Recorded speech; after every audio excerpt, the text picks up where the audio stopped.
বাপ হেলাও মিষ্টি মুখ করো। কিসের মিষ্টি চাচা? ওই যে সেদিনকে 500 টাকা দিয়ে একটা নাম্বার কিনে নিয়ে গেলাম না, ওই নাম্বারটা এই মেয়েটার। আজ কি আমরা বিক্রি ফেলেছি, তুমি তো আমাদের ঘটক, তাই তোমাকে আগে মিষ্টি খাওয়াতে আসলাম। হেলা বাপ। ও ভালো ভালো। ভালো হবে না, এটা পুলিশের মেয়ে। ভয় কিছু নাই বাপ, শ্বশুর অনেকদিন আগেই পরকালে চলে গেছে। শাশুড়ি মা আছে, সবসময় হুইল চেয়ারে থাকে, ঘর চালাফেরা কোনো ক্ষমতা নাই। আগে বলবেন তো, এক্ষুনি ভয় লাগে দিয়ে শুনেন। দেন চাচা আরেকটা দেন। বলবুড়ি আব্বা আমাকে পুলিশে ধরেছে। হ্যাঁ, আমি কস্তুরবা থানাতে আছি, তুমি তাড়াতাড়ি এসো। হ্যাঁ আমি এখন আসছি।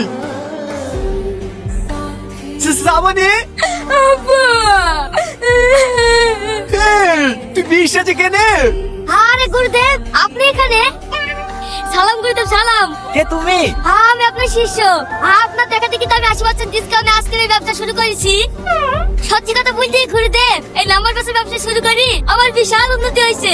এই বুড়ি তোর কাছ থেকে আইসক্রিম খাইছি। আব্বা সেদিন স্কুলে পয়সা দিতে তো মনে ছিল না তো, তাই মোবাইল নম্বর দিয়ে আইসক্রিম খাইছি। আইসক্রিম খাইছি ঠিক আছে, আমার সঙ্গে তো প্রেমে চলে ফাঁসি বিকাশ সিগারেট দাও। আমি জানতাম নাকি ও বিবাহিত। কি ছেলে বিবাহিত? হ্যাঁ, বাড়িতে একটা ছেলেও আছে। তুই আর কি করিস রে? স্যার স্যার আমি মানিনি, আমার মেয়ে গোবকে বাকি করেছে, আপনি ওকে শাস্তি দেন। ওকে কি করে শাস্তি দেবো? এখন যা দেখছি শাস্তি তো তোর হওয়া উচিত। আমরা ভাবলাম আইসক্রিম আলা ভুল গাইছে, কিন্তু এখন তো দেখছি ওর গুরুদেব তুই। থাক, জায়গার ভাই জায়গাতেই গেছে।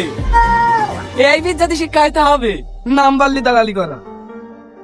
এই যা, তোর বলি বাড়ি যা, এরা কিছু বললে আমাকে বলবি। ঠিক আছে স্যার। চলো।